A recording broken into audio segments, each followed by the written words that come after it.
So, it's if you see bags under my eyes, I was really, really impressed with IUPUI on film. It took a lot of work.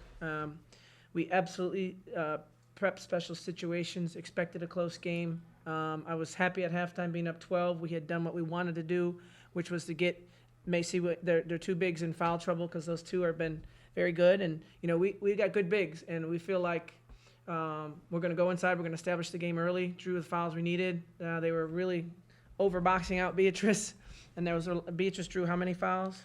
8. Got a lot of attention. She kept fighting, so she drew some fouls on box outs, which, you can stop or you can keep moving. If you keep moving, the ref calls a foul on an illegal box out, and those were huge calls for us, but that was Beatrice's effort.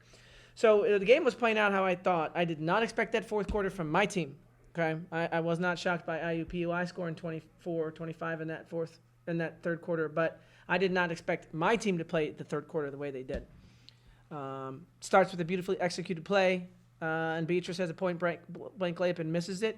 So what? That's what I said. So what? So that's 2 points. That turned into the 9-0 run just because we just couldn't believe we missed that shot, and the whole team sort of lost its energy, and then we started throwing the ball all over the gym and had to regroup them. But the good news is this is why you schedule teams like this. A lot of people won't play this team, okay, because they're dangerous. And, your players they can't understand until they watch film. They see it on the schedule, and they're like, okay, but if you study basketball, you know what IUPUI does, and you know how great of a coach he is. So, and they returned everybody and had 2 really significant transfers from a postseason team. So we expected this.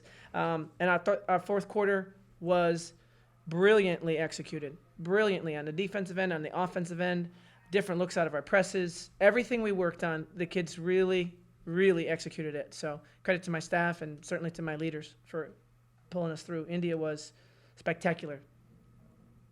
Endia, that fourth quarter, coach kind of talks about that switch. You guys went on a 16-2 run at the part of that quarter. What changed for you guys? We really had to just connect together on the court and make sure we took care of the ball on offense and rebounded, and then played the scout on defense correctly, and then just took our time on offense.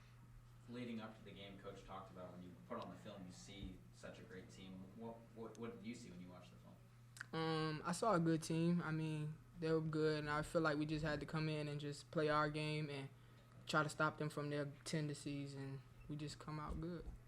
Normally you're more of a facilitator, but today it was upon you to score the basketball. You career-high 23 points. What was working for you scoring the ball? Getting downhill, attacking, drawing fouls. I just felt like I had to do what my team needed me to do.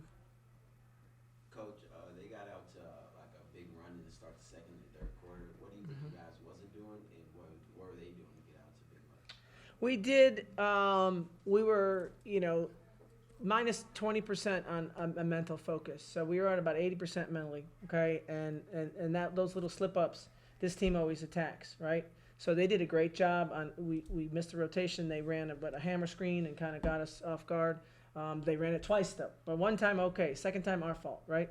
So they did some smart things out of halftime, which I was expected. And we were having a little bit of a pity party because we missed layups and we were throwing the ball and we were yelling at each other and all that. So that was the start of the third, and it wasn't our finest moment at all. And we had that in the second quarter in our last game. So we got to change it. And it didn't go to the bench as much as I normally would because the special situations I knew would come up. And this is when you're glad you have a lot of returners, guards, because they handled it. Gray got out to she had a good fourth quarter. Mm-hmm. She had an amazing fourth quarter, right? 16 points. Yeah. What do you think she did in the fourth quarter to change the shot? Well, she played. So I'm going to take a hit on this one, but her first foul, okay, second foul, okay. The third foul started the third quarter. She shouldn't have been on that. We had a matchup miscommunication with the staff. That's the staff's fault. So I went right to her and said, that is our fault. Don't worry about it. That is on the staff. You shouldn't have been on that kid. She was doing what we asked her to do. They called a foul. We can't have that moving forward in the ACC, so we'll fix that. But then I think that took the pressure off of her, like, that's not on you, Mikey. That's me, right? And I told her to stay on the bike, stay warm, and I was going to her at 5-minute mark, and we did. Endia, you had a career high tonight. Were you just being aggressive or just taking what the defense gave you? I was being aggressive and taking what the defense gave us. Like in practice, we talked about they was gonna hedge, and we had to hesitate and attack, and then I just made the reads, and I made it. She's very, very good on a hesitation and a downhill read, and so the matchup, we knew there would be one matchup in the perimeter that they would struggle guarding us, and they put that particular player in India because you got Micaiah and Kelsey scoring as much, and so then we just called the game for India, and she does a great job of what they were giving up, which was the hesitation and then racking it to the rim. Has she always had that, or is that something? She's always had that. She's always had that, but it's just a matter of moving her off the point guard a little bit and getting her at the top on some zipper cuts, and she did a really nice job of finding and understanding, the whys.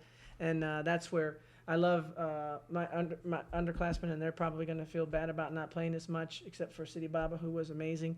But, the whys, why are we doing so? When I call and plays, and then all of a sudden Kelsey runs and plays a different spot because she knows that I wanted India off of that. Those are things that the veterans do, and we needed it in this game. It's now year 3 for India. How have you seen her grow since she's come to the U? What I loved about India is she reminded me of Momo a little bit. Okay, my favorite thing India does is she is a big rebounding guard who then has great vision. So you have a special player that can go attack the glass and then look up and have great vision. She was always scoring in the open court and facilitating the open court, but her half-court game has gone through the roof this year. And that's just her working, studying, doing film, asking questions, and leading. And then today she was not going to let anyone else guard number 4. When that kid hit a couple, she came at me and she was doing this and getting my attention and doing this, so I thought she needed a sub, and I almost threw up because I was like, no!